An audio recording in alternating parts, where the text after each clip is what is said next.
actualización de Derecho Internacional Privado. Y en esta tercera etapa vamos a dar la presentación al doctor Alfredo Soto, quien nos va a exponer sobre influencias de la Conferencia Interamericana de Derecho Internacional Privado en el progreso del derecho internacional privado. Alfredo Mario Soto, abogado, doctor en Ciencias Jurídicas y Sociales, profesor titular regular de Derecho de la Integración de la Universidad Nacional de Rosario, Universidad de Buenos Aires, Universidad Nacional del Centro de la Provincia de Buenos Aires, profesor titular regular de Derecho Internacional Privado de la Universidad Nacional de Rosario y Universidad Nacional del Centro de la Provincia de Buenos Aires, consejero directivo de la Facultad de Derecho de la Universidad Nacional de Rosario, ex vicedecano de la Facultad de Derecho de la Universidad Nacional de Rosario, es consejero superior de la Universidad Nacional de Rosario, director del Centro de Investigaciones en Derecho de la Integración y Derecho Comparado de la Escuela de Graduados y codirector del doctorado en Derecho en la Universidad Nacional de Rosario, presidente del Instituto del Derecho de Integración del Colegio de Abogados de Rosario y presidente de ECLA Argentina, codirector del postdoctorado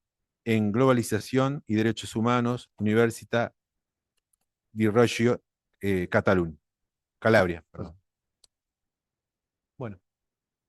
Bueno, muchísimas gracias. Es un placer, gracias a la doctora Usal por esta convocatoria. Recién recordábamos que esta integración del panel fue la misma de la jornada intercátedras, así que es también una ocasión para celebrar.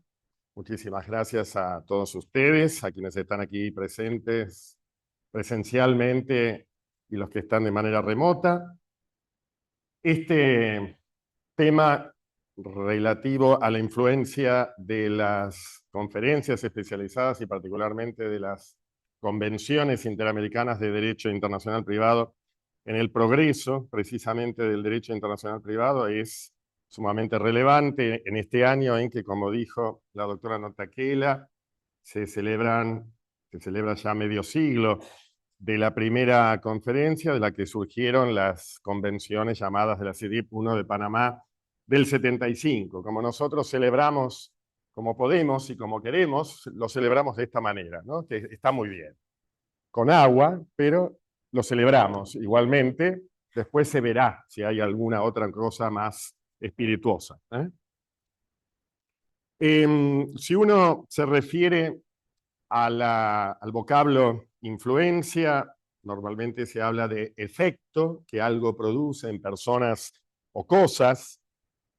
También el poder, precisamente, de producir esos efectos, la capacidad para producir esos efectos en personas o cosas, y el progreso como perfeccionamiento hacia algo mejor, de prácticas, avances precisamente hacia algo mejor. Y de ahí también podemos derivar la famosa frase que está en boca siempre de progresista, ¿no? Si las convenciones interamericanas, en definitiva, han sido y son progresistas porque han contribuido al mejoramiento del derecho internacional privado. Y el progresismo se mide por la eliminación de la brecha, ¿no? De las diferencias entre lo que estaba al momento en que comenzaron estas convenciones y lo que tenemos ahora. Además, cuando aparece la primera conferencia, seguramente que tenían en mente muchísimos objetivos y no se daban cuenta los que estuvieron presentes allí, muchos de los profesores, de los grandes profesores que representaron a los diversos países de América Latina en el ámbito de América en general, en el ámbito del derecho internacional privado, no sabían lo que iba a pasar y estaban haciendo una labor enorme.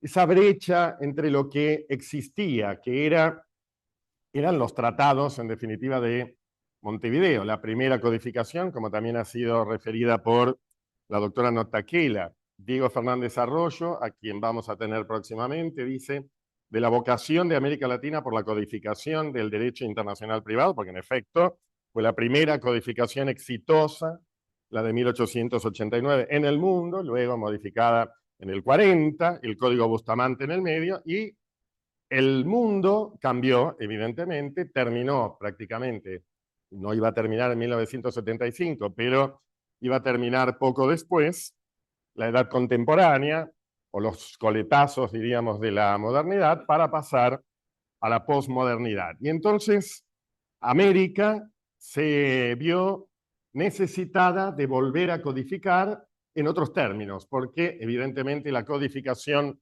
de 1889, 1928, 1940, ya esa totalizadora, sistematizadora de grandes ramas del derecho, de civil, de comercial, de penal, de procesal, etcétera, ya no servía mucho para el mundo globalizado, mundializado y también de alguna manera integrado, por lo menos en Europa y también en América a través de del Pacto Andino en su momento y otras experiencias. Y entonces había que compatibilizar, voy a volver al término también compatibilizar que usó la doctora Notakela, esa codificación con las manifestaciones ulteriores y con las legislaciones, por supuesto, de los países parte de América. Había lagunas que llenar, especialmente en materia comercial y también en materia procesal, porque la diversidad legislativa en materia procesal conspiraba contra la libre circulación de actos procesales y de sentencias, y si no hay esa libre circulación de actos procesales y de sentencias, no hay libre circulación de personas, mercaderías y capitales y servicios. Y las soluciones de esa codificación de Montevideo y de Bustamante, etcétera, a veces eran contradictorias con las normatividades locales, nacionales, el derecho internacional privado de fuente interna, lo cual no sería demasiado problema porque cada uno se aplica en su ámbito, pero en un mundo globalizado parece que, como fue advertido recién con motivo del proyecto de convención sobre procedimientos paralelos, hay que tener en cuenta esta compatibilidad. Y además, las soluciones de los tratados de Montevideo eran soluciones o estaban quedando obsoletas, algunas, por supuesto, desde la perspectiva de la justicia del caso concreto. Parece que hay, efectivamente, volviendo a Fernández Arroyo, esta vocación por la codificación, parafraseando a Savigny, de la vocación de nuestro siglo por la legislación y la ciencia del derecho, precisamente, parece que esto da lugar y ha contribuido enormemente al progreso y a identificar un derecho internacional privado americano, o por lo menos también dentro de ese derecho internacional privado interamericano, un derecho internacional privado latinoamericano. Y esto se estudia en derecho comparado. La doctora Basset hacía referencia hace un rato a esta identidad que tenemos en América y que también tiene sus manifestaciones en el derecho internacional privado. En el momento en que aparecen la primera conferencia, se hablaba de la conferencia y de las convenciones como un ángel de la guarda, esta cosa celestial, ¿no? Ángel de la guarda para viajeros inmigrantes.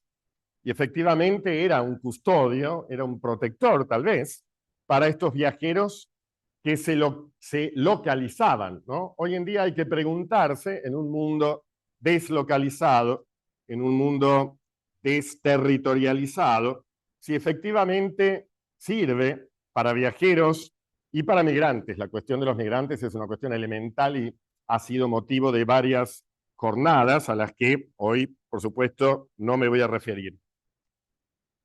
Es un faro, diríamos, custodia, cuida a estos viajeros, a las personas, a los migrantes, el reagrupamiento familiar, etcétera, no solamente a los empresarios, en definitiva, o a las personas que comercian, ni tampoco a los operadores, solo a los operadores jurídicos, cuando tenemos que realizar algún acto procesal internacional. ¿Cuáles son las características que han sido apuntadas acerca de esta identidad que tiene el derecho internacional privado, sobre todo por las convenciones interamericanas o a partir de las convenciones interamericanas, que justifican que se hable de un derecho internacional privado interamericano distinto de alguna manera del europeo. Hoy hacían referencia también en el primer panel y las preguntas que hicieron, especialmente la doctora Ana Jurieta, acerca de estas diferencias entre tribunales de derechos humanos. Precisamente uno de los elementos que hace a la distinción para identificar un derecho internacional privado interamericano es el derecho humano de acceso a justicia. Está presente esta preocupación, estos principios en definitiva que constituyen el orden público internacional que subyace al ordenamiento jurídico de derecho internacional privado interamericano.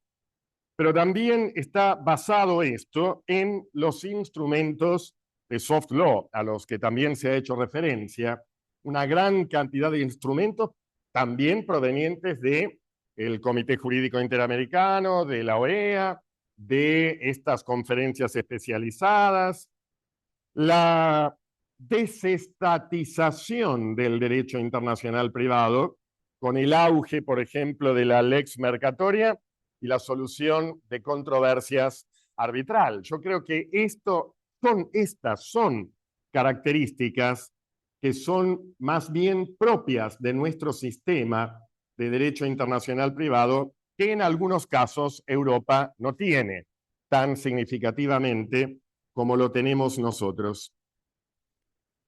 El Comité Jurídico Interamericano últimamente, ya me voy de 1975, pero voy a volver, por supuesto, ha culminado con éxito desarrollos importantes que tienen que ver con el derecho internacional privado y también, por supuesto, como hoy las fronteras estatales se borran, también las de derecho internacional y, por lo tanto, el derecho internacional público y el privado se coimplican. La guía del derecho aplicable a las inversiones extranjeras de 2024, la autonomía de la voluntad de los contratos comerciales internacionales con una parte negocialmente débil de 2023, las nuevas tecnologías y su relevancia precisamente para la cooperación jurídica y la guía de buenas prácticas de 2023, la codificación y uniformación del derecho internacional privado, uniformización, dice, del derecho internacional privado en las Américas y, por ejemplo, la responsabilidad civil extracontractual y la guía en materia de la ley modelo en materia de garantías mobiliarias. Evidentemente, la labor a partir de ese 1975, sobre todo en que se dieron a la firma y se firmaron las primeras convenciones, es una labor fructífera. Y claro, hay muchos ámbitos de aplicación en los que hay superposición de fuentes, como bien se ha dicho hoy, y hay que buscar la manera de compatibilizar. Una de las maneras de compatibilizar ha sido advertida, sobre todo en materia procesal, en materia de cooperación, es esto de aplicar la más favorable, la normatividad más favorable, la no restricción de convenciones o de instrumentos que entre las mismas partes y sobre la misma materia rige y que sea más favorable a la cooperación jurídica internacional, que hoy efectivamente es un deber, es una obligación. El tema es cómo lo compatibilizamos todo. A mí me gusta utilizar las teorías sistémicas del derecho de Teubner y de Luhmann, que no hablan de una jerarquía normativa, sino de una heterarquía. Están todos los instrumentos prácticamente, no solo los de hard law a nivel internacional, sino también los de soft law, los principios, las guías de buenas prácticas, de buena gobernanza, las leyes modelo, las directivas, etcétera, en una misma jerarquía, y lo que hay que buscar es la manera de compatibilizar todos estos instrumentos. Y me parece que al menos a partir de lo procesal, las CIDIP han contribuido a esta compatibilización. El título de la cuestión que estamos analizando acá es la influencia en el progreso. Hemos progresado, tenemos en definitiva un mundo mejor, avanzamos, porque nada está hecho, por supuesto se está haciendo. La CIDIP de 1975 era cuando recién empezaba la globalización y ya la globalización la tenemos y vamos, venimos, ya estamos en la era cibernética, en la posmodernidad, quién sabe dónde estamos. Y a lo mejor el perfeccionamiento o el progreso es hacia el reconocimiento mutuo, el reconocimiento recíproco, para utilizar una expresión que a mí no me gusta mucho porque efectivamente es de la modernidad, pero recíproco, esto de que hagamos todo lo que podamos hacer por el otro, como también me gustaría a mí, pero no por eso, sino para que haya efectivamente libertad de circulación de personas, mercaderías, capitales y servicios, y sobre todo para el mejoramiento de la vida humana. Se eliminaron en este progresismo que pretendemos, se eliminó la brecha, diríamos, entre los distintos instrumentos jurídicos. Yo creo que, en efecto, esto por supuesto está sujeto a debate, sí, porque estamos tendiendo a una convergencia, a una influencia mutua entre los distintos instrumentos de la CIDIP con, por ejemplo, los protocolos del Mercosur.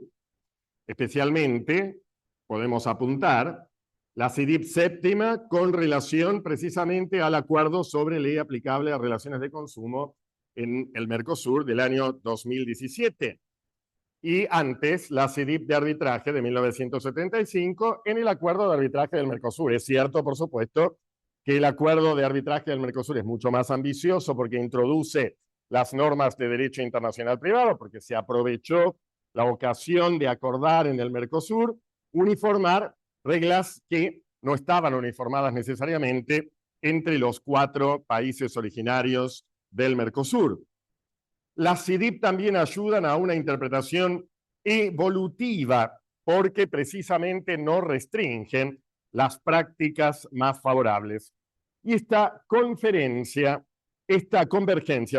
se da también en la necesidad de compatibilizar las CIDIP con los instrumentos del Mercosur, pero también, como se ha dicho, con los otros foros productores de normas, la Conferencia de la Haya, ONU, y el hard law y el soft law, y también en el derecho internacional privado de fuente interna, como lo vamos a ver. Y con esto voy terminando porque indudablemente quieren ustedes escuchar a mis compañeros de panel y al final tenemos el cierre, como se dijo recién, de platino y de todo de la doctora Ana Julieta. En la fuente interna argentina, todos lo sabemos, pero ¿cuál es la influencia que han tenido las convenciones interamericanas en el Código Civil y Comercial? Como dice la exposición de motivos, como dicen todos los comentarios, el foro codificador precisamente de la convención, de las convenciones, se da en la adopción, entre otros, por supuesto, no es solo la CIDIP, pero entre otros, esta es una fuente importante, por ejemplo, para la introducción o la consagración de la teoría del uso jurídico, la CIDIP de normas generales. En materia de alimentos, por supuesto, la CIDIP de alimentos de Montevideo de 1989. En materia de adopción, también la CIDIP 3, aunque nosotros no la tenemos ratificada, La Paz 1984. En materia de contratos, sobre derecho aplicable a los contratos internacionales, tampoco ratificada por Argentina, pero influyó en la fuente interna, la CIDIP 5 de Ciudad de México 1994, y la de Cheque, tampoco ratificada por Argentina, pero que influyó también en la fuente interna, la de Cheque, también de la CIDIP.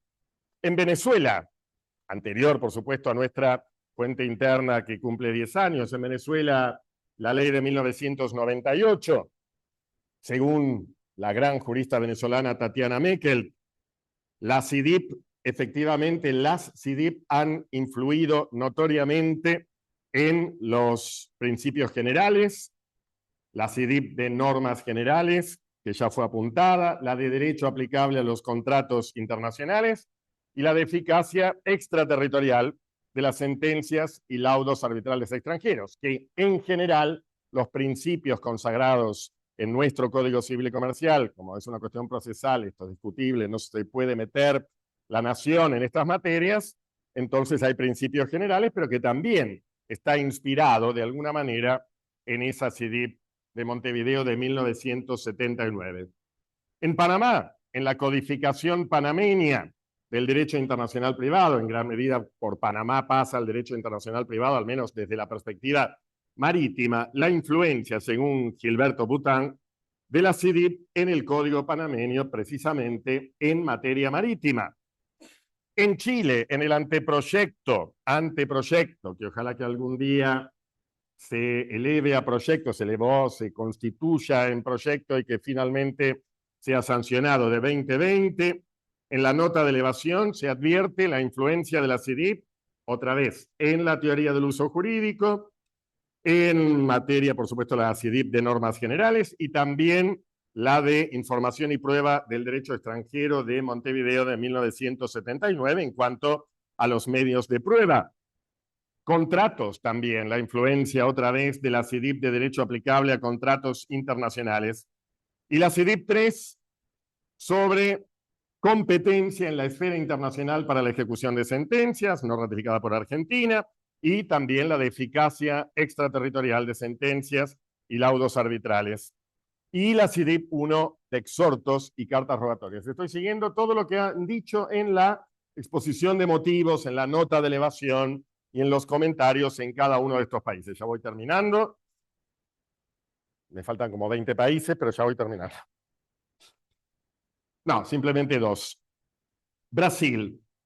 La influencia en los proyectos y en el Código Civil brasileño, en el título preliminar, de la influencia de la ley modelo de garantías mobiliarias en el uso de las tecnologías que trajo precisamente la modernización en materia de cooperación. Y en Uruguay, en la Ley General de Derecho Internacional Privado de 2021, también de acuerdo a los comentarios tanto de Telechea Bergman, que destaca, por ejemplo, la influencia que han tenido la CIDIP con la constitución de las autoridades centrales.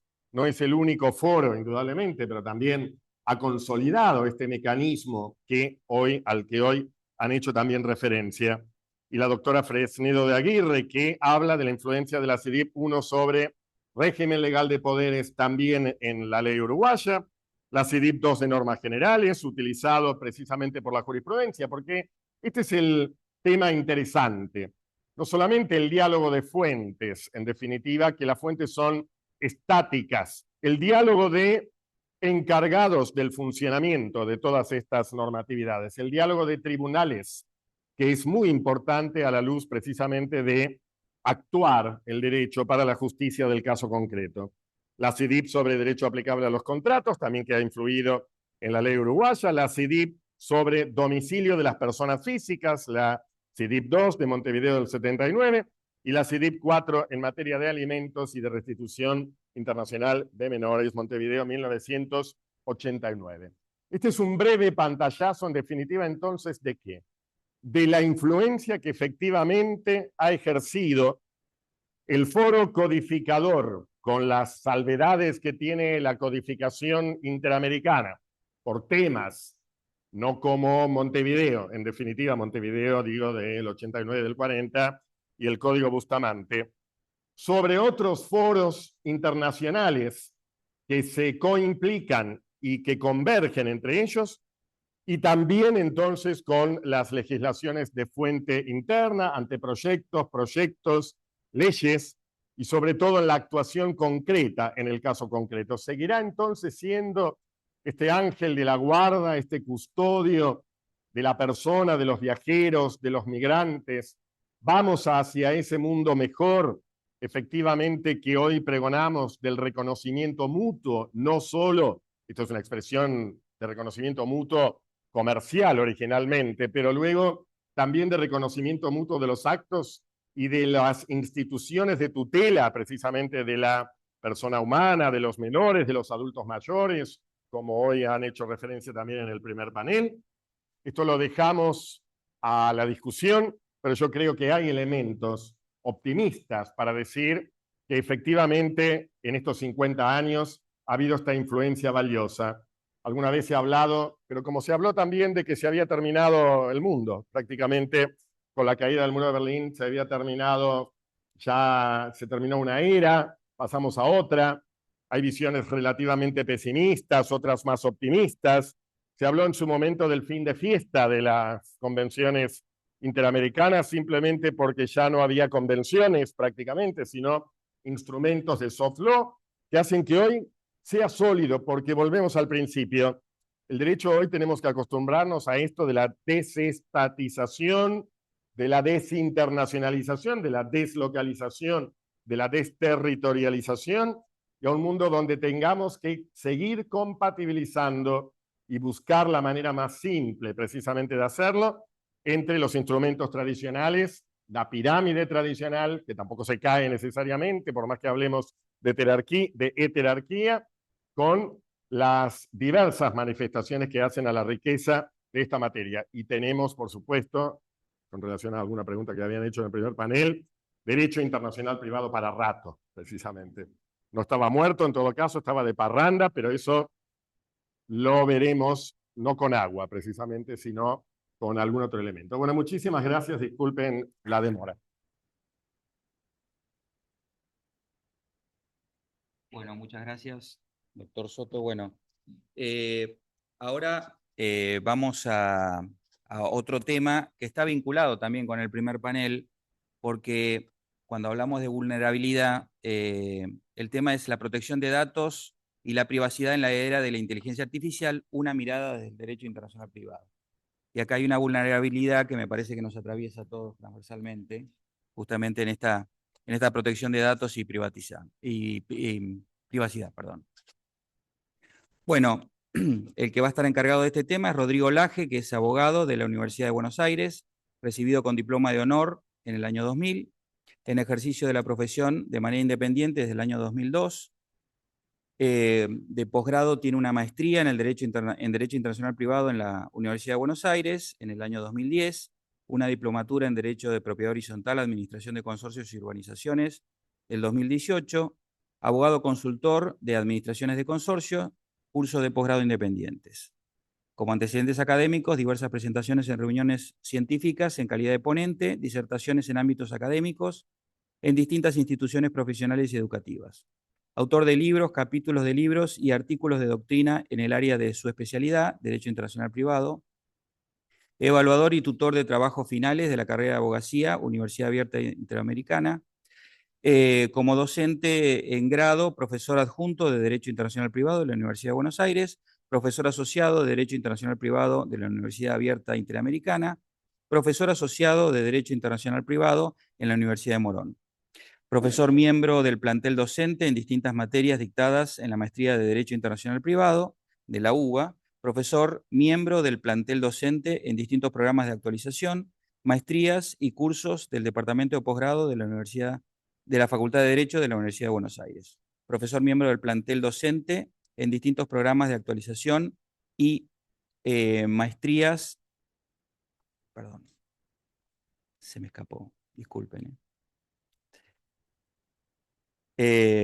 Profesor miembro del plantel docente en distintos programas de actualización y maestrías en diferentes academias. En el área de investigación es director, coordinador e investigador en diferentes proyectos de investigación sobre temas de su especialidad. Sí.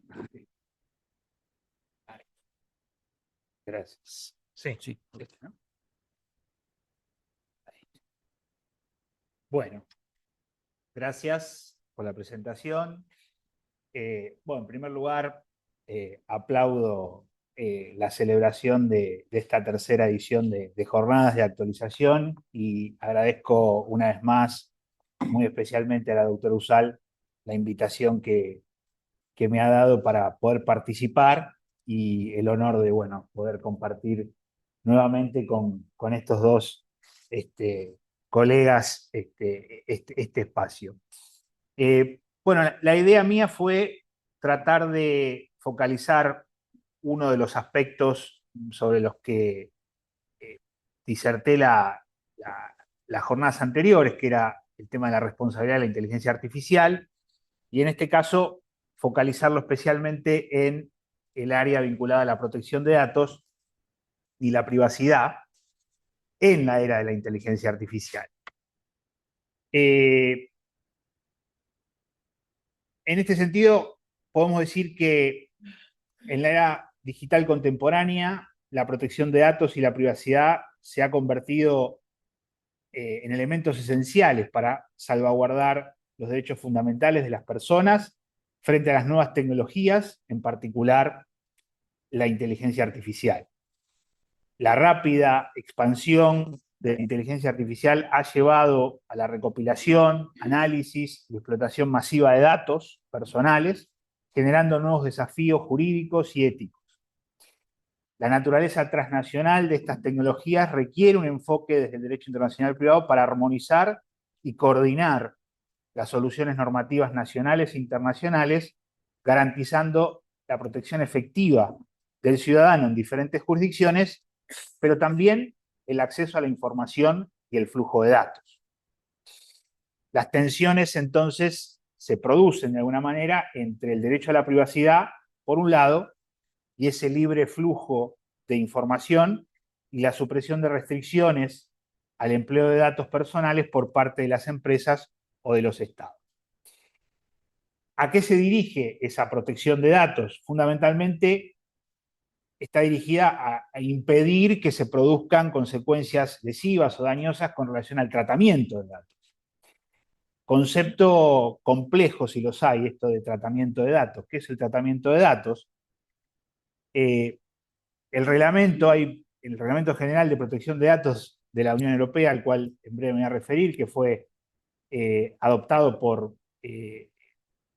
número 679 del año 2016 y que entró en vigor en 2018, se refiere a este término como cualquier operación o conjunto de operaciones realizadas sobre datos personales o conjunto de datos personales, ya sea por procedimientos automatizados o no, como la recogida, registro, organización, estructuración, conservación, adaptación o modificación, extracción, consulta, utilización, comunicación por transmisión, difusión o cualquier otra forma de habilitación de acceso, cotejo o interconexión, limitación, supresión o destrucción. Todo ese conjunto de cuestiones referidas a este tratamiento de datos. En línea similar, cabe decir que nuestra ley de protección de datos, la ley 25.326, una ley que para el momento en que fue sancionada en el año 2000 fue considerada de avanzada en función de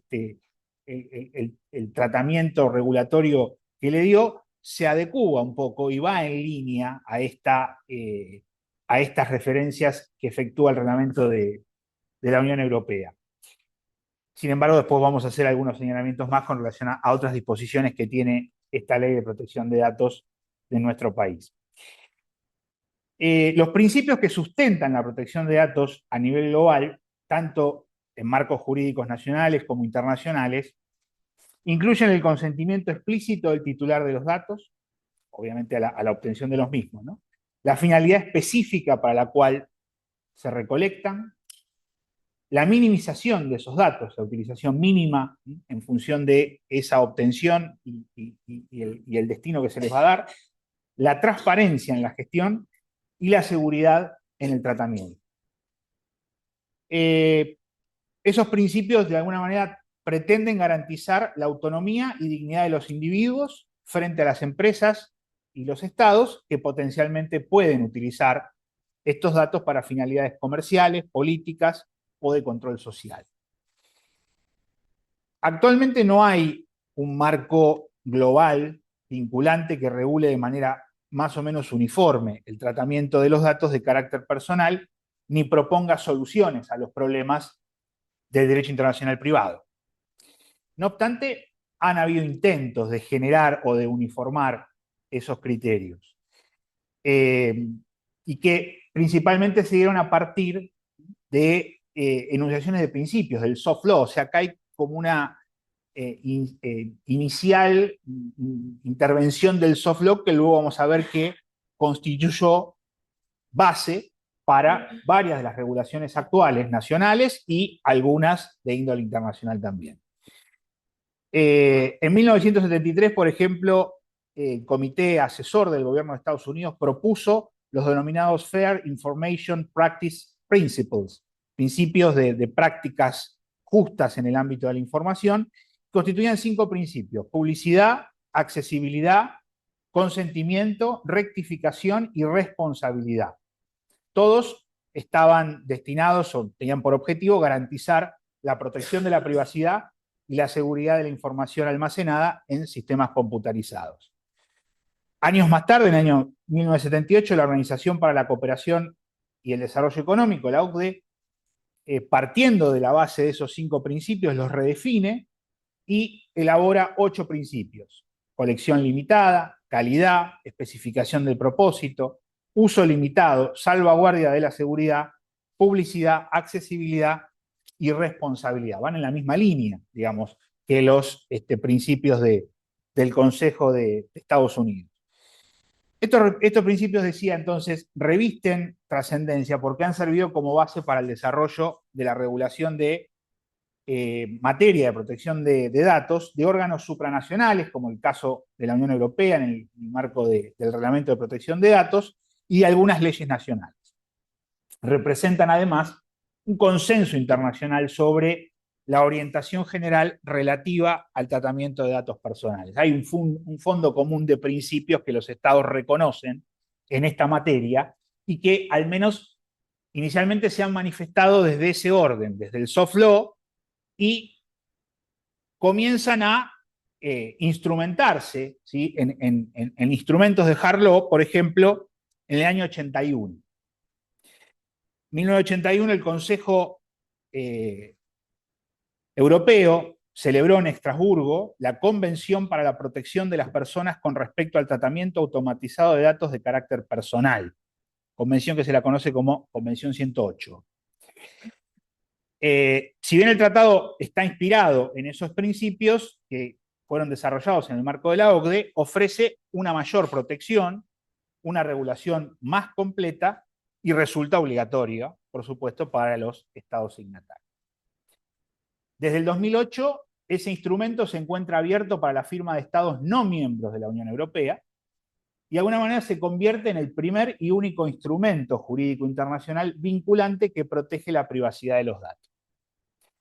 Son 55 países los que a la fecha lo han incorporado. Argentina lo hizo recientemente. En el año 2019 aprueba el convenio por ley 27.483 y luego ese convenio tuvo una revisión posterior, hubo una modernización. Claro, la década del 80 del siglo pasado, ¿sí?, tuvo una revisión en este siglo y se aprueba un nuevo convenio que se lo conoce como el 108 más o 108 adicional, y Argentina también aprueba por ley 27.699 en el año 2022 ese convenio 108 más que todavía no está en vigencia. Pero de alguna manera lo que hace es moderniza esas reglas y esos principios contenidos en el convenio de 1981, incorporando, por ejemplo, herramientas vinculadas a los algoritmos, el uso de la inteligencia artificial. Tanto los principios elaborados por la OCDE como por el Consejo Europeo gozan de relevancia en la medida en que, en base a ellos, se han construido leyes de protección de datos actuales, como decíamos recién, pero también hay que señalar que ninguno de estos instrumentos hace referencia específicamente a las cuestiones propias del derecho internacional privado o del derecho procesal internacional. ¿Sí? No contiene normas o reglas que determinan el derecho aplicable ni establecen la jurisdicción, sino que básicamente se dirigen, ¿no?, a enunciar ciertos principios, a establecer ciertos derechos que los estados deben respetar y resguardar en el ámbito de sus propios ámbitos territoriales. En cuanto a lo que serían retos globales y riesgos emergentes, la economía digital ha facilitado prácticas como la vigilancia masiva, la monopolización de datos y la creación de perfiles de comportamiento que pueden ser utilizados para manipular decisiones individuales o sociales.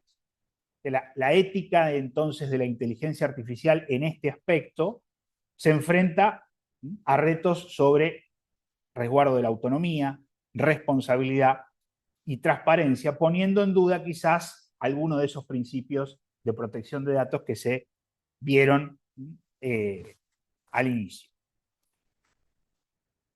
Si tenemos que señalar algunas razones por las cuales no hay consenso respecto de esa regulación sustantiva o una hipotética regulación sustantiva. Bueno, uno de ellos tiene que ver con el rápido desarrollo de las tecnologías. Esto dificulta que de alguna manera se busque la construcción de un instrumento regulatorio marco que pueda ser comprensivo de los fenómenos que pretenden regular. Por otro lado, hay grandes diferencias entre los estados respecto a la noción de protección de datos. Es decir, hay algunos estados que optan por proteger de manera más intensa la libre circulación de los mismos y otros prefieren aportar una mayor protección a los individuos. Por ejemplo, Estados Unidos posee una regulación sectorial que favorece la protección de los intereses comerciales y por ende apuesta por una circulación de datos menos restrictiva, mientras que Europa se protege de manera más intensa, a los individuos. Y por último, la dicotomía entre los intereses del sector público y privado también contribuyen a esa falta de acuerdo. Los empresarios y aquellos que ejercen el comercio electrónico siempre van a optar por una regulación más flexible que favorezca sus intereses y propulse el libre intercambio de datos, mientras que los individuos de manera habitual buscarán la protección de sus datos como extensión de su personalidad. Hay una necesidad de llegar a un consenso, pero reviste una evidente complejidad en cuanto deben conciliarse intereses como la protección de la intimidad personal, las aspiraciones comerciales de las empresas involucradas en el tratamiento internacional de datos y la libertad de información y comunicación. El Reglamento General de Protección de Datos de la Unión Europea, implementado en el año 2018, representa un hito legal en la protección de datos a nivel global, pero tiene ámbito de aplicación regional, por supuesto, pero sí establece un estándar riguroso y uniforme para toda la Unión Europea. El reglamento otorga derechos ampliados a los titulares de los datos y principios éticos. Dentro de esos principios podemos mencionar licitud, lealtad y transparencia. El tratamiento de datos personales debe realizarse de manera lícita, justa y transparente para el sujeto de los datos. Limitación de la finalidad. Los datos personales deben recogerse con fines específicos, explícitos y legítimos y no pueden ser tratados de manera incompatible con esos fines. Minimización de datos. Esto indica que debe limitarse la cantidad de datos personales recogidos a lo estrictamente necesario para los fines para los que han sido procesados. Exactitud. Los datos deben ser precisos y cuando sea necesario actualizados. Se deben tomar medidas para garantizar que los datos inexactos sean rectificados o eliminados sin demora. Limitación del almacenamiento. Los datos deben ser almacenados de manera que se permita la identificación de los interesados durante no más tiempo del necesario para los fines para los cuales fueron recogidos. Integridad y confidencialidad. Deben aplicarse medidas técnicas y organizativas adecuadas para proteger los datos contra el tratamiento no autorizado o ilegal y contra su pérdida, destrucción o daño accidental. Entre los derechos y garantías que el reglamento confiere a los titulares de datos está el derecho a ser informado, derecho de acceso, derecho de rectificación, derecho de supresión o derecho al olvido, derecho de oposición, derecho a la portabilidad del dato, derecho a no ser objeto de decisiones individuales automatizadas. Y este reglamento de la Unión Europea sí contiene una regla de jurisdicción internacional. Artículo 79, párrafo segundo, referido al derecho a la tutela de la justicia efectiva contra un responsable o encargado del tratamiento de datos, establece que las acciones contra un responsable o encargado del tratamiento deberán ejercitarse ante los tribunales del Estado miembro en el que el responsable o encargado tenga un establecimiento. Y alternativamente, podrán ejercitarse ante los tribunales del Estado miembro en el que el interesado tenga su residencia habitual, a menos que el responsable o encargado sea una autoridad pública de un Estado miembro que actúe en ejercicio de su poder público. En Argentina, el marco legal existente que me referí antes es el de la Ley 25.326 de protección de datos del año 2000. Como mencioné, hay motivos para considerar que fue una normativa avanzada para el momento de su sanción, ya que establece los datos personales deben ser tratados con consentimiento previo y explícito del titular, garantizando la finalidad y la seguridad en el tratamiento.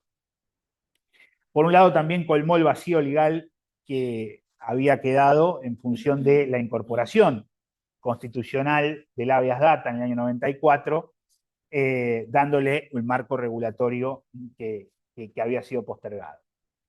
La Ley de Protección de Datos contiene dos artículos que podemos relacionar con el derecho internacional privado. Uno es el artículo 2, que determina las personas cuyos derechos individuales son objetos de protección, y los define como titular de datos a toda persona física o persona de existencia ideal con domicilio legal o delegaciones o sucursales en el país cuyos datos sean objeto del tratamiento al que se refiere la presente ley. No es una norma de conflicto esta, por supuesto, pero de alguna manera hace una referencia en cuanto al ámbito de aplicación directamente relacionando a el domicilio de la persona. Y el artículo 12 es el otro o la otra norma que podemos ver y darle un contexto, que es el que se refiere a la transferencia internacional de datos, estableciendo como regla general que es prohibida la transferencia de datos personales de cualquier tipo con países u organismos internacionales o supranacionales que no proporcionen niveles de protección adecuados. La prohibición, como excepción, dice, no regirá en los siguientes supuestos: cuando hay pedido de colaboración judicial internacional, intercambio de datos de carácter médico, cuando así lo exija el tratamiento del afectado, o una investigación epidemiológica, en tanto se realicen los términos del artículo anterior, transferencias bancarias o bursátiles en lo relativo a las transacciones respectivas y conforme a la legislación que les resulte aplicable, cuando la transferencia se hubiere acordado en el marco de tratados internacionales en los cuales la República Argentina sea parte, o cuando la transferencia tenga por objeto la cooperación internacional entre organismos de inteligencia para la lucha contra el crimen organizado, terrorismo y narcotráfico. Serían las excepciones en las cuales esa transferencia de datos, aun cuando no existiera ese nivel de protección adecuado en el país de destino, podrían ser autorizados. Esta referencia a las transferencias de datos internacionales estaría alineada, ahora que obviamente lo hemos aprobado, con el convenio 108 en materia de flujo transfronterizo de datos. El capítulo 3 tiene una norma que se refiere al flujo transfronterizo de datos en términos similares, ¿sí?, a los que les acabo de referir en torno a la Ley de Protección de Datos. Por lo demás, no hay otras reglas, reglas de competencia internacional y normas de conflicto sobre el derecho aplicable, sobre las controversias que un tratamiento de datos puede suscitarse entre el titular de los datos y el responsable de su tratamiento o los usuarios de los mismos. Probablemente el legislador ha pretendido que se juzgue conforme a los principios generales.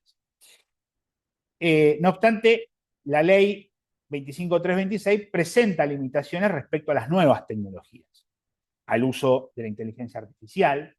En particular, no regula aspectos específicos asociados a la automatización, los datos masivos o a la toma de decisiones automatizadas, aspectos que en la actualidad resultan centrales para entender las dinámicas de tratamiento de datos en un mundo digital avanzado. El Estado argentino, por suerte, ha comenzado a revisar esa normativa. Se han presentado distintos proyectos de reforma.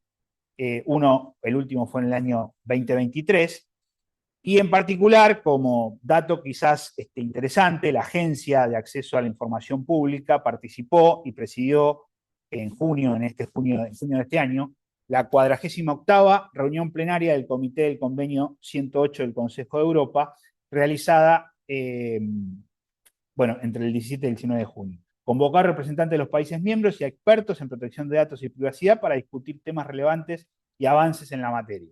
Durante el encuentro, representantes de los estados, autoridades nacionales, organismos, observadores y especialistas en privacidad, protección de datos, abordaron temas claves de la agenda actual, como avances en neurotecnologías, la identificación de riesgos para la privacidad de los modelos de lenguaje grande y las acciones para fortalecer el flujo internacional de datos seguros.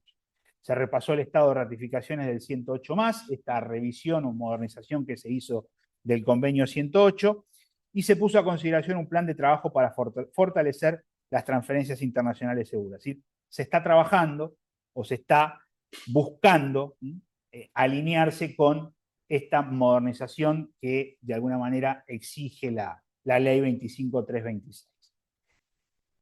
Bueno, comparativamente con la Unión Europea, Argentina tiene una normativa que en algunos aspectos resulta compatible con los principios que mencionamos antes del Reglamento General de Protección de Datos, pero requiere actualización profunda para hacer frente a los nuevos desafíos que plantea la inteligencia artificial. La adopción de principios sobre la explicabilidad, protección ante sesgos algorítmicos y la responsabilidad en la toma de decisiones automatizadas serían algunos de los aspectos que, a mi juicio, podrían fortalecer la protección del derecho a la privacidad en el país. Este análisis o este pequeño análisis que he efectuado, digamos, de alguna forma evidencia que la protección de datos y la privacidad en la era de la inteligencia artificial representa un desafío multidimensional que requiere una cooperación internacional efectiva y la adopción de marcos regulatorios adecuados en cada jurisdicción. La Unión Europea ha tomado la delantera con el Reglamento General de Protección de Datos y las propuestas para regular la inteligencia artificial con la Ley de Inteligencia Artificial, estableciendo un estándar bastante robusto que otros países pueden seguir o adaptar. Argentina necesita realizar una actualización normativa significativa, incorporando principios sobre responsabilidad, explicabilidad y auditoría en sistemas de inteligencia artificial para garantizar la protección efectiva de los derechos de los ciudadanos. En definitiva, el avance tecnológico exige también un avance jurídico que garantice la dignidad, la libertad y la privacidad de los individuos en un mundo digital cada vez más complejo y globalizado. La protección de datos, en armonía con los desarrollos internacionales y nacionales, es fundamental para construir una sociedad digna, justa, ética y respetuosa de los derechos humanos. Por último, la expansión de la inteligencia artificial en la última década ha transformado el ecosistema global del procesamiento de datos personales, imponiendo retos fundamentales a los principios clásicos de privacidad y protección de datos en un mundo interconectado. Desde la perspectiva del derecho internacional privado, surge con acuciante necesidad de definir qué normativa y qué jurisdicción resultan aplicables en escenarios transfronterizos, donde actores globales desarrollan, implementan y operan sistemas de inteligencia artificial que recolectan y procesan información personal a escala mundial. Muchas gracias y espero no haber aburrido con los tecnicismos. Bueno, y ahora vamos a, como decía el doctor Soto, al broche de platino con la doctora Ana Jurieta y un tema no menos importante, que es la salvaguarda del medio ambiente. Bueno, la doctora María Susana Najurieta es doctora en Derecho por la Universidad de Buenos Aires, diplomada en Derecho Internacional Privado y Derecho del Comercio Internacional por la Universidad de París, Sorbona, profesora titular consulta del Derecho Internacional Privado de la Facultad de Derecho de la Universidad de Buenos Aires, docente de la maestría en Derecho Internacional Privado y de la maestría del Derecho Privado de la Facultad de Derecho de la UBA, director actual de la maestría en Derecho Internacional Privado en esta casa de estudio, docente de seminarios orientados a la investigación sobre temas de estudio, docente de seminarios orientados en la investigación sobre temas en niños, niñas y adolescentes y sobre temas de responsabilidad civil en el ámbito internacional. Profesora invitada en universidades nacionales y privadas del país, conferencista y autora del libro Dinámica del Derecho Internacional Privado en la Jurisprudencia de los Tribunales, editado en el año 2025, así como de numerosos artículos en temas de su especialidad, profesora del curso especial en la Academia del Derecho Internacional de La Haya en la sesión del verano del año 2014 y publicado en la Required Dose Course, tomo 376 de la colección. Ganó también el premio Dalmacio Vélez Arfiel, tesis sobresalientes, conferido por la Academia Nacional de Derecho y Ciencias Sociales de Córdoba, y recibió el premio Diploma del Mérito en Humanidades de la Fundación CONEX en el año 2016. Además, integró el equipo de colaboradores en Derecho Internacional Privado que contribuyó en esta especialidad en la Comisión de la Reforma del Código Civil y Comercial de la Nación, designada por Decreto 191/2011. Es miembro de la ADI, de la ASADIP, de la Asociación Argentina de Derecho Comparado y de la Academia Internacional de Derecho Comparado. Es juez retirada de la Cámara Nacional de Apelaciones en lo Civil y Comercial Federal. Muchas gracias. No, por favor. Bueno, es un gran placer, ya lo he dicho en esta tarde, participar de estas jornadas de actualización que tanto bien nos hacen, este espacio de reflexión, y estoy muy honrada de estar en este panel sobre cuestiones transversales del derecho internacional privado e integrar con mis colegas. Muchas gracias. Ante este panel, las características de este panel, yo he elegido este tema en que me parece que la palabra fundamental para identificar cómo lo voy a enfocar es la interacción del derecho internacional privado con otras disciplinas. Sí, a eso me voy a referir cuando digo enfrentar el daño ambiental. Significa no hablar de declaraciones, de soft law, sino fundamentalmente de ver qué aportes podemos hacer desde el derecho de nuestra disciplina para prevenir, cesar el daño, acciones de cesar el daño, mitigar, reducir el daño, reparar y resarcir.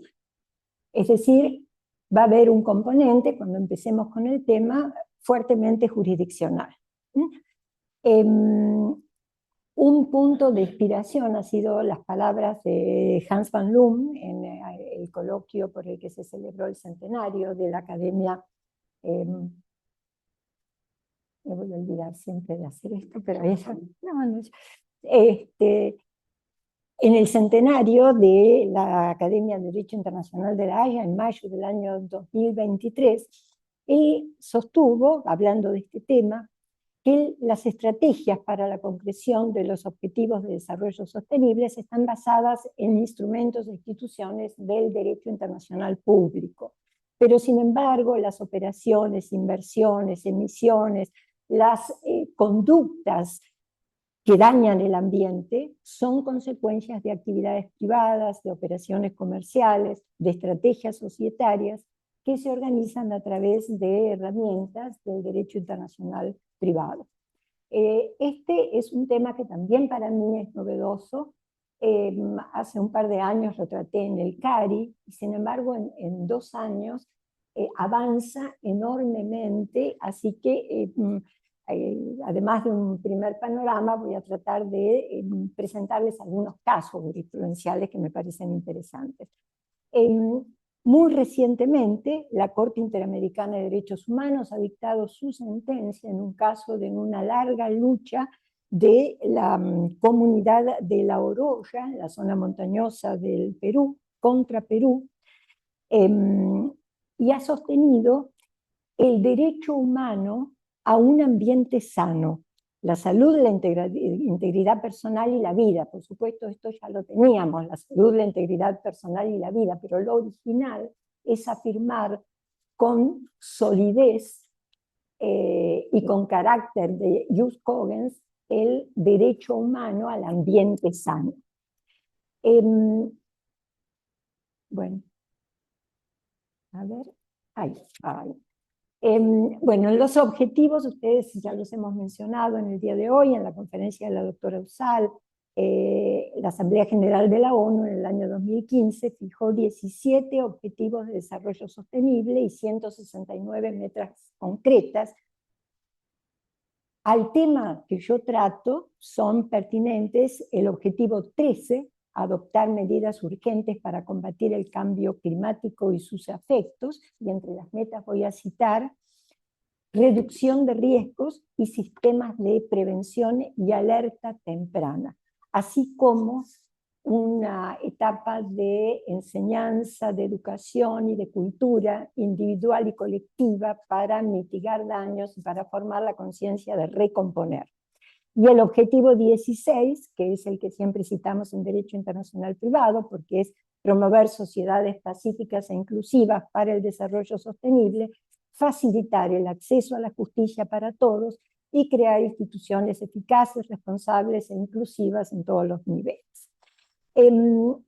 De las metas voy a destacar el acceso público a la información, porque en estos temas de los daños ambientales, el tema de brindar las alertas tempranas para que sea posible prevenir el daño y realizar las audiencias públicas para escuchar a las comunidades involucradas en los temas de contaminación transfronteriza, se han vuelto derechos fundamentales. De los temas típicos de nuestra materia, las preguntas que nos tenemos que hacer es cómo favorecer el acceso a la justicia tanto de personas individuales como de grupos de personas, de asociaciones ONG que representan intereses comunes. Esto, que lo decimos fácilmente, es un problema en las distintas legislaciones nacionales y lo vamos a ver reflejado en fallos, porque no en todas las legislaciones se acepta la legitimación activa de personas individuales, sí de asociaciones que defienden intereses ambientalistas. Un punto fundamental para que sea efectiva la protección, la sanción y la condena a la reparación es cómo poder llevar ante un único tribunal estatal tanto a una empresa multinacional, que es la que fija la estrategia empresarial, que es la cabeza del grupo, normalmente con sede en un estado de alto nivel de conducta de protección ambiental, incluso con propaganda sobre las acciones de responsabilidad social empresaria, pero también a la filial o subsidiaria o subcontratista, que es la que ha provocado el daño directo.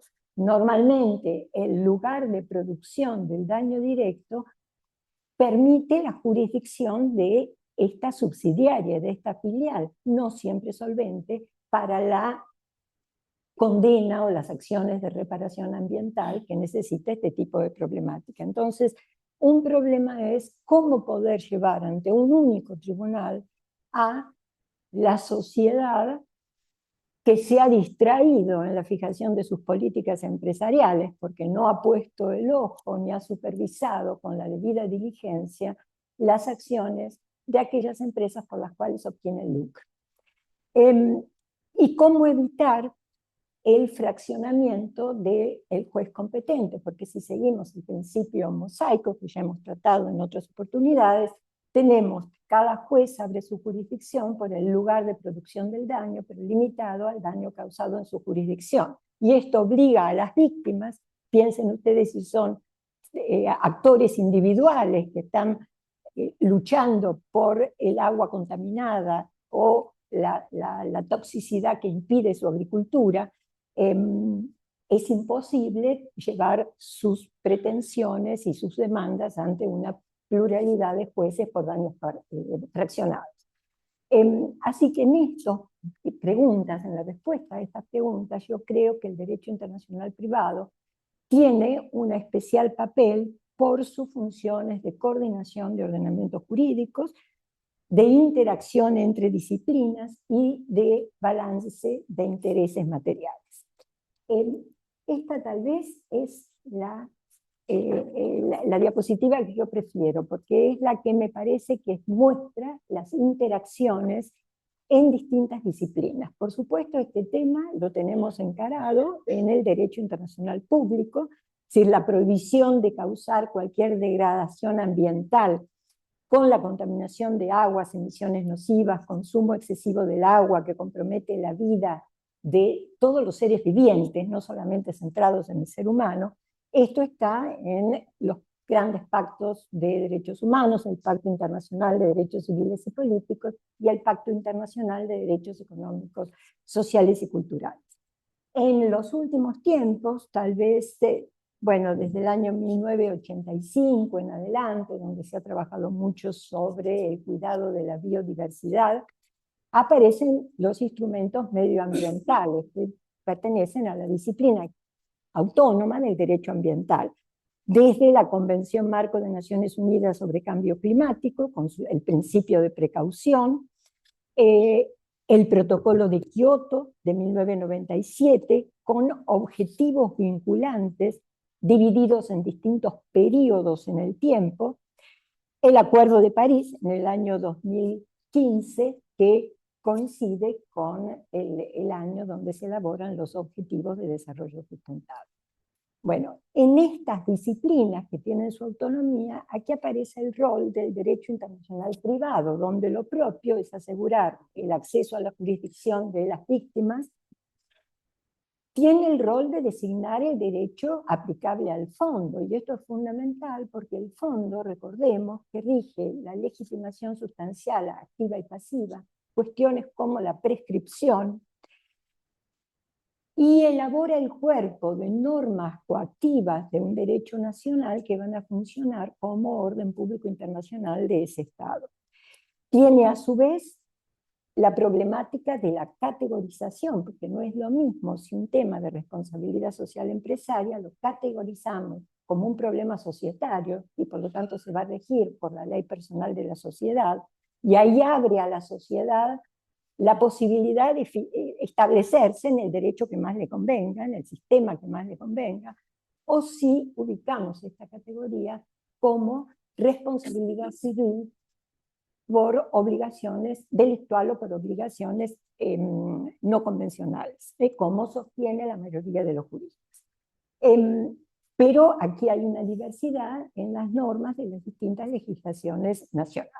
Y por supuesto el derecho procesal nacional y derecho procesal internacional, en la regulación que suele ser del derecho procesal nacional de las acciones colectivas, porque no es lo mismo como tiene regulado el mundo del common law, no es lo mismo una acción colectiva en los Estados Unidos o en Norteamérica que una acción colectiva en la Unión Europea.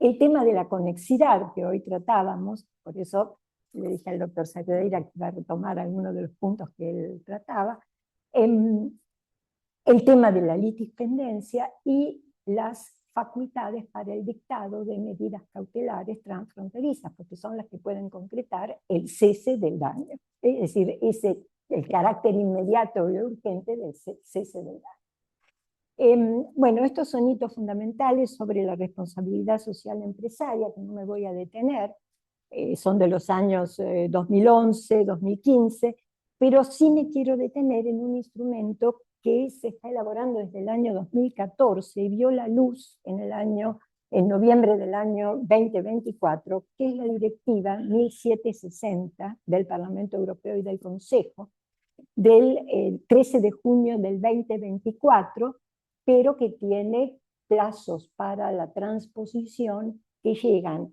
a mitad del 2026 e incluso en otros tipos de normas hasta el 2028. En esta directiva, porque es diligencia debida de las empresas en materia de sostenibilidad. ¿Cuál es un logro fundamental que ha llegado la Unión Europea en este contenido? Que no es la diligencia debida tratada como el deber de información, el deber de supervisión, la obligación de presentar a un organismo administrativo de control planes anuales o quinquenales sobre cómo está supervisando el funcionamiento de la casa matriz y de todas las filiales, al estilo de la ley francesa sobre diligencia debida de las empresas, que es del año 2017 y está en vigor. Aquí hay un artículo, el 29, que se refiere a responsabilidad civil de las empresas y derecho a la indemnización íntegra. Es decir, se da un paso más. Entonces, esto que si bien plantea una instancia administrativa y autoridades de control que se tienen que ir implementando, pero esto sí es una materia jurisdiccional, porque aquí directamente se habla de sanciones. Bueno, aquí voy a empezar con uno de los casos, tal vez abrevie un poco por el tema del tiempo, ¿no es cierto?, que ya estamos teniendo, pero este caso es de mayo del año 2021, y es organizaciones ambientalistas de los Países Bajos. El Milieu Defensive es un brazo de la ONG francesa Amis de la Terre France, y otras ONG de los Países Bajos y de otros estados se unieron en una demanda, además con 17.000 ciudadanos individuales de los Países Bajos, para cuestionar la actividad de Royal Dutch Shell y de sus filiales y subsidiarias, con sede en ese momento en los Países Bajos. Fíjense que Royal Dutch luego cambió su sede a Londres por el Brexit y para, digamos, poder soslayar las consecuencias de esta condena de los Países Bajos. Bueno, se tuvo un primer pronunciamiento sobre el fondo en el Tribunal del Distrito de La Haya en mayo del 2021, donde sostuvo que la adopción por Royal Dutch Shell de una política empresarial desaprensiva hacia las consecuencias ambientales de las actividades de todo el grupo en el mundo configura una causa autónoma de daño y condenó a Royal Dutch a reducir las emisiones en un 45% para llegar al 2030 con esa reducción a partir con relación a los valores del año 2019. Esto fue apelado y luego se motivó el traslado de la sede de los Países Bajos a Londres.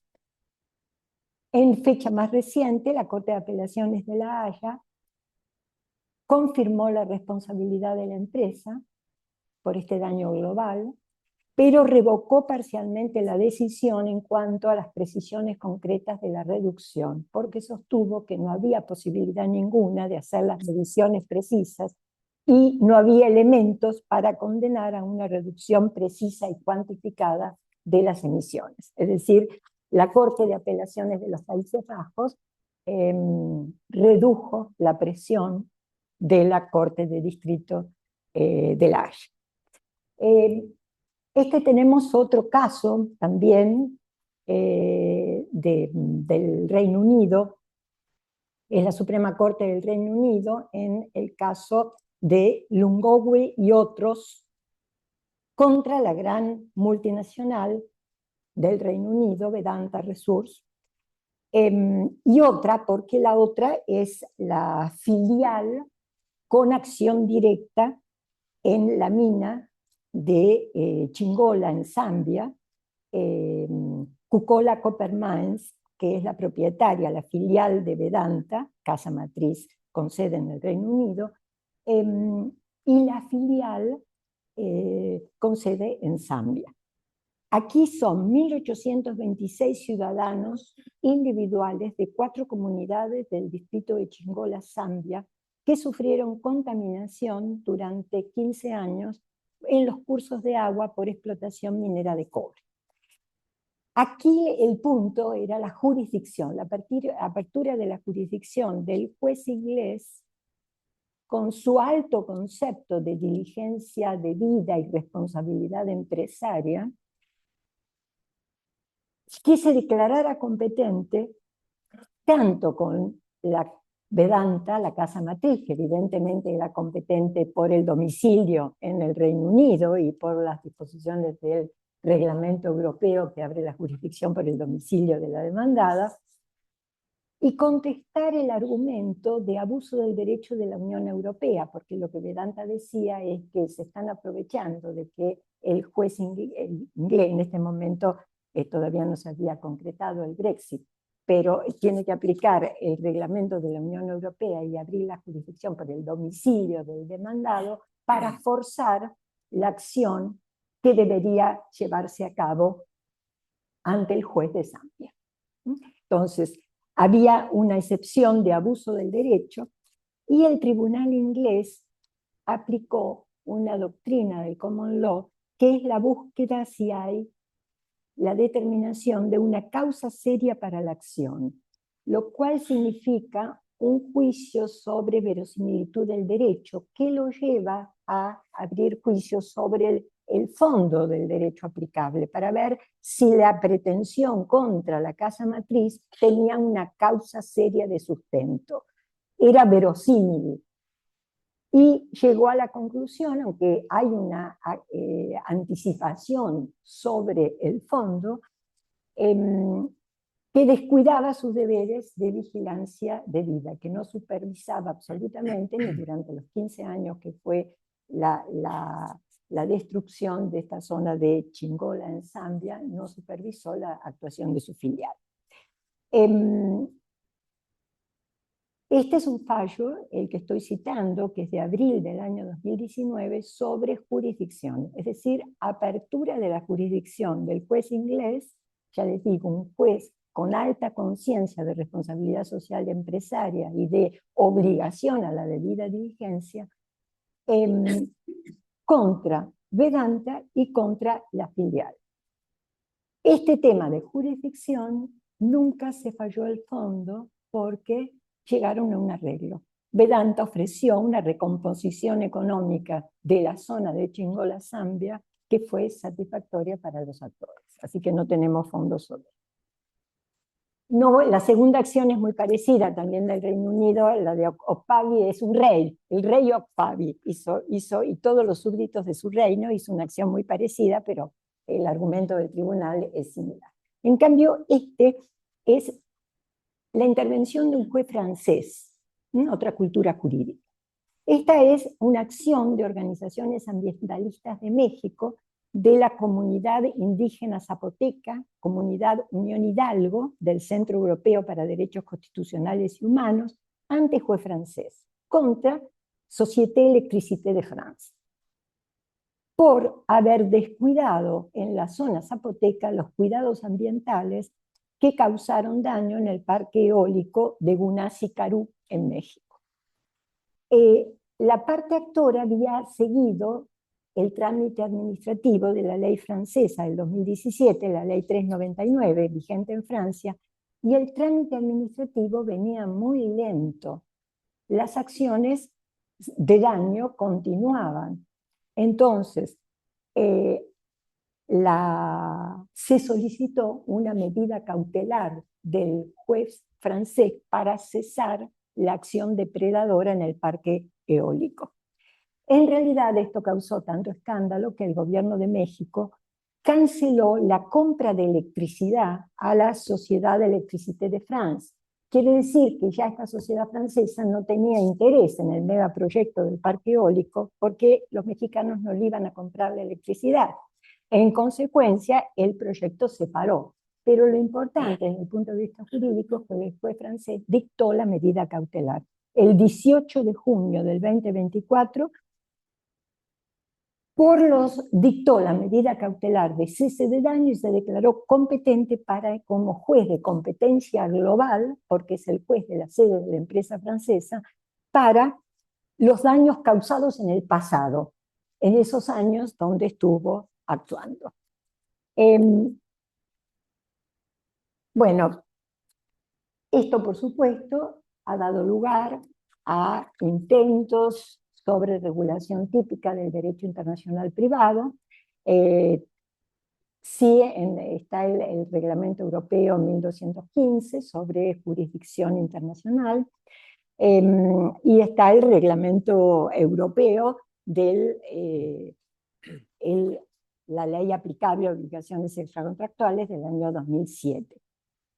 Bueno, estos reglamentos han sido fuente de inspiración de nuestra sección nueva, que es los artículos 2656 y 2657. Y en realidad, en este tipo de daño, que es un daño localizado geoespacialmente, las posibilidades que da de jurisdicción el 2656, que son tanto del domicilio de la demandada como del lugar donde se produce el daño, la manifestación del daño directo y el lugar del hecho generador del daño, satisfacen las distintas posibilidades, incluso con mayor claridad que lo que encontramos en el reglamento 1215. Pero sí es curioso que el reglamento europeo sobre ley aplicable a obligaciones extracontractuales regula como una categoría independiente. Hay categoría general similar a nuestro artículo 2657, el lex loci damni. Y además la lex communis se corresponde. Pero regula en el artículo 7 con autonomía de categoría el daño medioambiental. Y lo puse, ¿no?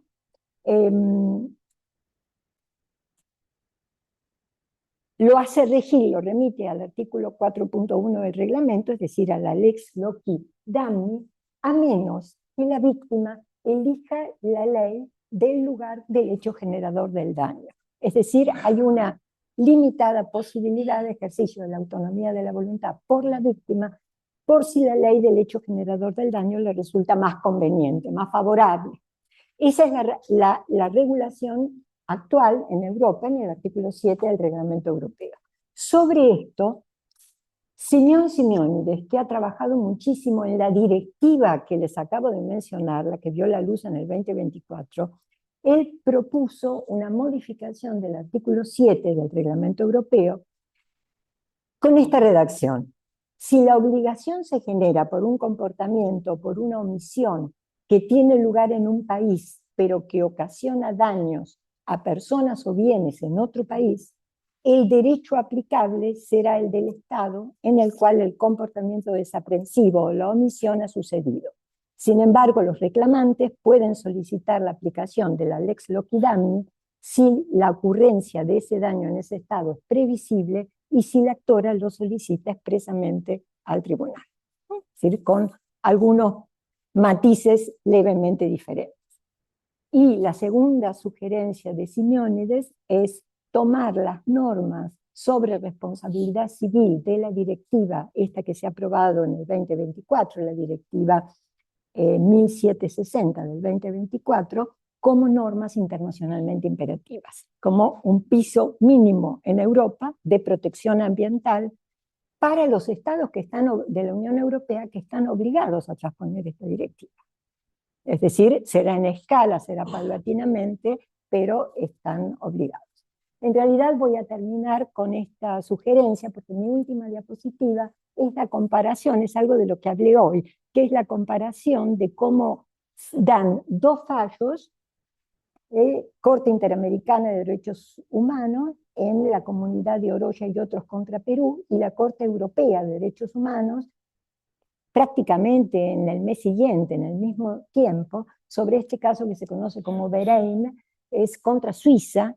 Verein es una sociedad ambientalista de mayores por el clima. Es decir, son 4 mujeres y una asociación ambientalista. La comunidad de Oroya es indígenas pertenecientes a la comunidad, es decir, personas individuales, y además asociaciones ambientalistas que apoyaron a la comunidad de la Oroya.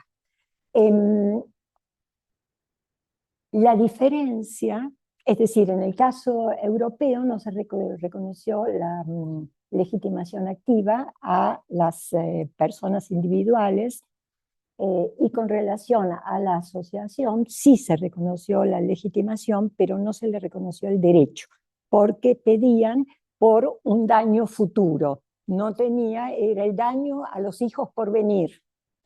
Entonces, algo imposible de probar y la demanda fue rechazada. El caso de la Corte Interamericana consideró el derecho al ambiente sano en una doble faceta, individual y colectiva, con legitimación a personas individuales y asociaciones que representen intereses colectivos, y condenó. Entonces, consideró que la obligación de reparar la degradación es un derecho erga omnes, es decir, con gran fortaleza al derecho humano del ambiente sano. Bueno, hasta aquí me parece que he llegado. Estos son casos nacionales, pero me parece que esta comparación de valores materiales es interesante porque son fallos dados por cortes de derechos humanos en la misma época y tienen como un enfoque diferente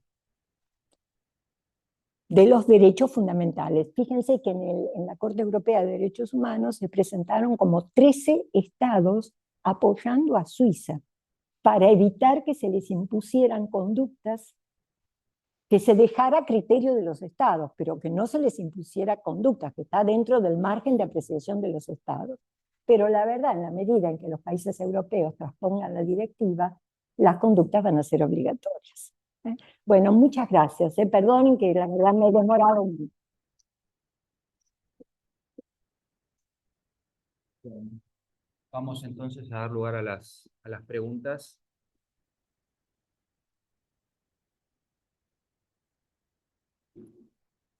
Bueno, la verdad les agradezco, porque ha sido un excelente panel. La intervención de Alfredo me hace pensar que, bueno, sí, hay ¿cómo dijiste? Heterarquía entre los ordenamientos, pero también rescato que el derecho internacional privado tiene un rol un poco por encima de los que es de ser ordenador entre ordenamientos. O sea, trascendemos un poco la mera regulación del derecho de fuente interna o del derecho de fuente convencional. Aspiramos a esa dimensión de ordenador entre ordenamientos que nos permite articular, aunque haya jerarquía, hay ciertas jerarquías que no vienen de la Convención de Viena sobre Derechos de los Tratados, que crea esa armonización, la búsqueda del mínimo conflicto y la idea de la armonía internacional de las soluciones que nos permite el juego armónico de los ordenamientos, siempre buscando el progreso, ¿no? y el perfeccionamiento y la completividad. En el caso de María Susana, bueno, excelente exposición María Susana, como siempre, y creo que nuestro ordenamiento de alguna manera permite la solución, hasta no sería necesaria la modificación que propone Simeónides, porque si bien nosotros tomamos el derecho del daño efectivo, la fuente que se abre con la jurisdicción, ya por el domicilio del demandado o por la posibilidad de demandar al lugar de producción del daño directo, abre otras jurisdicciones más favorables, que en definitiva es lo que quiere sugerir esa modificación, es lo que se está proponiendo, y creo que ahí se da la apertura. Y, y creo que respecto de la legitimación, en nuestro país en particular, esta apertura que la Corte Suprema pretorianamente ha creado para la legitimación de las acciones colectivas, eh, da pie incluso a que individuos se vean legitimados para reclamar por daños de alcance colectivo. O sea que tenemos una posibilidad de hacer un pronunciamiento al tipo de la Oroya, y creo que no tanto en el segundo pronunciamiento del Tribunal de Derechos Humanos. Creo que tendría más éxito en la Argentina un planteo de esa naturaleza desde el punto de vista de la legitimación. Y con respecto a la intervención de Rodrigo, una pregunta me surge de tu excelente exposición, y es, ¿cuán efectivo crees que puede ser el control ante esta transferencia, provisión de datos, de transferencia de flujo de datos a países u organizaciones internacionales o supranacionales que no tengan un nivel de protección adecuado? ¿Cuán efectivo es eh, el, eh, la infraestructura que permitiría el control de ese flujo de datos para hacer efectiva la prohibición, ¿no? Porque es la implementación, ¿no? Del control del flujo efectivo de datos. Un poco creo que vos te referiste a eso, Sí, ¿no? sí, sí. Creo que sí, resulta complejo y difícil pensar también cómo es o cómo se produce ese cotejo de determinar si ese país efectivamente tiene o no ese nivel adecuado de protección, porque desde ya que involucra una tarea de análisis de distintas cuestiones, jurídicas, políticas, con lo cual creo yo que es complicado o es complejo, digamos, pensar, digamos, esa instrumentación sin que se presenten dificultades. Ya, probablemente una normativa un poco más que tuviese quizás mayor precisiones respecto de ponderar o presumir cuáles pueden llegar a ser esos estándares de protección que digamos, se proponen como posibles para poder proceder con esa transferencia, sería un camino más, más transparente como para poder definir y decidir la aplicación o no de esa excepción. Sí.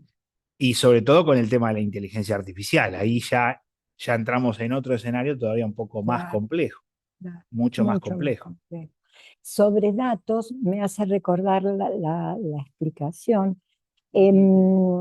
Al caso Microsoft, fallado por la Corte de los Estados Unidos, es decir, que los datos que estaba buscando el Servicio de Inteligencia norteamericano, Microsoft informa que no los puede dar porque estaban en Microsoft, la filial que recibe todos esos datos es Microsoft Irlanda, y por la legislación de datos de la Unión Europea tienen prohibido dar esos datos. Entonces, lo que falló el tribunal norteamericano fue, ordena a Microsoft de jurisdicción, no me acuerdo dónde era el juicio, ordena en tal plazo traer todos los datos a los Estados Unidos. Es decir, le ordena a la persona jurídica sobre la que tiene imperio, bajo sanciones gravísimas, presentar los datos, hacer como sea con su filial, pero tiene que traer los datos a la jurisdicción de los Estados Unidos, justamente porque no podía avanzar sobre la ley de datos de la Unión Europea. Bueno, qué interesante esto que pensamos. Muchas gracias por... Sí, muchas gracias. Tenemos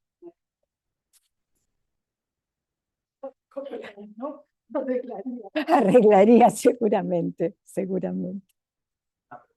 Perdón.